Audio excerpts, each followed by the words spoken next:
যারা বাবা মা তাদের ক্ষেত্রে অনেক সময় এমন কিছু সময়ের মুখোমুখি হন যে আসলে ভাষায় বোঝানো যায় না যে আসলে কতটা কষ্টের ওই মুহূর্তগুলো। হ্যাঁ, বলছি অনেক সময় হয় যে আপনার সন্তানকে আমরা আহ, যেটা বলি সেটা সে শুনছে না। মানে বর্তমান সময়ে এই খেয়ালিপনাটা একটু বেশি। আমি বলছি এই কারণে যে দেখবেন এখন তো বেশিরভাগ সময়ই ছেলেমেয়েরা মোবাইল নিয়ে তাদের সময়টা পার করে। এটার কারণে এমন হয়েছে কিনা জানি না, আমি খেয়াল করে দেখছি যে এটা আমার নিজের বাচ্চাদের ক্ষেত্রে এবং ম্যাক্সিমাম ছেলে মেয়েদের ক্ষেত্রে এটা হয় যে আপনার গুরুত্বপূর্ণ একটা বিষয় একটা জায়গায় আপনি কিছু বলছেন, কিন্তু একটু পরে দেখতে পারতেছেন যে সে তো কথাটা শুনে নাই। মানে শুনে নাই কীভাবে বুঝতে পারছেন যে যেটা করতে বলছেন সেটা করে নাই এরকম, বা করলেও মানে একটু অন্যরকমভাবে করে আসছে, বা আপনি যেভাবে বলছেন সেভাবে করছে না। এই সমস্যাটা কিন্তু অনেক বেশি হচ্ছে বর্তমান সময়ে, অনেকের ক্ষেত্রেই হচ্ছে।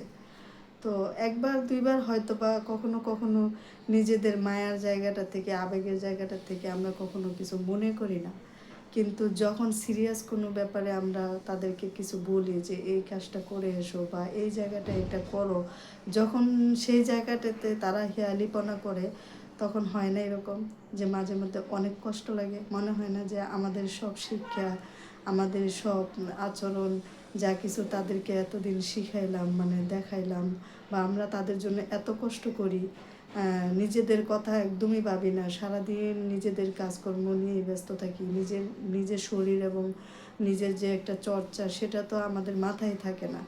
তো সেই জায়গাটা থেকে আমার কেন জানি মনে হয় যে বর্তমানে যখন মেয়ে ছেলেরা বাবা মার ক্ষেত্রে এই জায়গাটায় হেয়ালিপনাটা করে তখন মনে হয় যে কোনো কোনো সময় বাবা মারা অনেক কষ্ট পায়।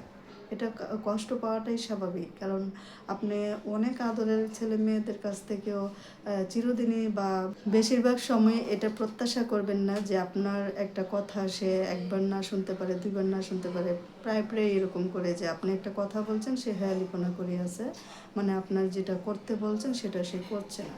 তো আমরা আসলে আবেগের জায়গা থেকে মায়ার জায়গা থেকে কিন্তু আমরা বেশিরভাগ সময় তাদের সাথে এই জায়গাটা আসলে ক্ষমার দৃষ্টিতেই দেখি বা কিছুই মনে করি না। এরকম কিন্তু হয় অনেক সময় যে আমরা আসলে অনেকটাই ভালোবাসি তাদেরকে, হয়তো কোনো একটা সময় যদি কোনো কারণে রাগ করে একটু ছোটোখাটো করে যদি কোনো কারণে বকাঝকা দিয়ে ফেলি, কিছুক্ষণ পরেই কিন্তু আমাদের মায়ার জায়গাটা কাজ করে, আবেগ অনুভূতি কাজ করে, এবং আমরা ভুলে যাই আবার তাদেরকে হেসে তাদের সাথে কথা বলি, আমাদের সাথে ফ্রি করে ফেলি। কিন্তু তাদের বেলায় কিন্তু ব্যাপারটা সম্পূর্ণ ভিন্ন। তারা কিন্তু আমরা আসলে যে জায়গার থেকে তাদেরকে একদম সেন্সিটিভলি বড় করতে চাই বা বড় করতে চাচ্ছি, বা কোনো কোনো জায়গায় যে কথাটা নিয়মের মধ্য দিয়ে শেখাতে চাচ্ছি, তারা যেটাকে এখন বর্তমানে খুবই ভারী বা বোঝা মনে করে, সেটাই কিন্তু মানে বাস্তব যে সেভাবে যদি চলতো বা সেভাবে যদি তারা চলে তাহলে কিন্তু তাদের জীবন উজ্জ্বল হবে। কিন্তু তারা কিন্তু এটা করে না, এবং এই যে না করার একটা মানে মন মানসিকতা সেটাও কিন্তু তারা বুঝতে পারে না যে তারা কি করছে।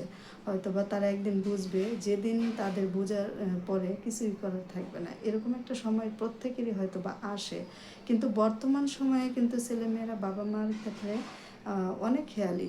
বাবা মা বলেন বা আত্মীয় স্বজন বলেন বা যে কেউ একটা কথা বললে দেখবেন যে মনে হয় যে কথাটা শুনে নেয়, বা বেশিরভাগ সময় তারা মন ভোলা থাকে বা হেয়ালি বানায় করে।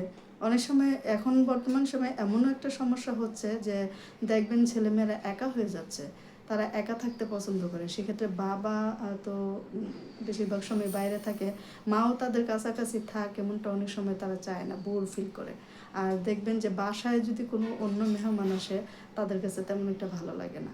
এটা কিন্তু বর্তমানে হচ্ছে। অথচ একটা সময় বাসায় মেহমান আসলে মানে বড়দের থেকেও বেশি খুশি হতো ছেলেমেয়েরা। এটা কিন্তু সবার না, বেশিরভাগ সময় কিন্তু বর্তমানে এটা হচ্ছে যে ছেলেমেয়েরা একা থাকতে পছন্দ করে এবং হেয়ালিপনা তাদের মধ্যে প্রকট আকার ধারণ করছে। তো আমার কেন জানি মনে হয় এই সমস্যাটা হচ্ছে শুধুমাত্র বর্তমানে এই বিভিন্ন ডিভাইস ব্যবহার করার কারণে, মানে মোবাইল বা যে কোনোভাবেই যে কোনো ডিভাইসের প্রতি আসক্ত থাকার কারণে বর্তমান সময়ে ছেলেমেয়েরা এই মন মানসিকতা তাদের এরকম হয়ে যাচ্ছে। তো আসলে এই ব্যাপারগুলো থেকে বের হয়ে আসার জন্য সবচেয়ে গুরুত্বপূর্ণ হচ্ছে যে বাবা মার ছোট থাকতেই তাদেরকে সব কিছুতে একটু মানে যেখানে শাসন করা সেখানে শাসন করা, আদর ভালোবাসার জায়গাটা রেখেই তাদেরকে একটু সেই জায়গাটা একটু হার্ট হওয়াটাই মনে হয় যে এটা সহজ সমাধান। সবশেষে বলবো সবাই ভালো থাকবেন। এই বিষয়ে আরও বলা যায় অন্য কোনো দিন অন্যভাবে আরও কিছু তুলে ধরবো। আল্লাহ হাফেজ।